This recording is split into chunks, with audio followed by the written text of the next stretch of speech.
Stoke Park, after closing its gates in 2021 pending major restoration work, the golf course at Stoke Park reopened for play in 2025. Of the original 3 9-hole loops, Colt, Alison, and Lane Jackson, the Colt and Alison loops are again in play, with no plans yet to renovate and reopen the Lane Jackson 9. This immaculately presented Harry Colt design is laid out in the sumptuous and historic setting of Stoke Park. The 18-hole course encircles an iconic Palladian mansion house, which provides a fabulous backdrop to proceedings. Quintessentially English parkland in character, the partly open and partly tree-lined course will test all facets of your game.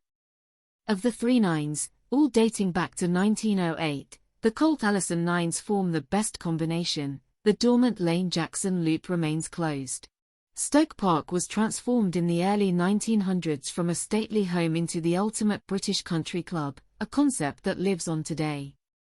The club has hosted many prestigious golf tournaments, but none more famous than James Bond's golfing duel with arch-villain Goldfinger.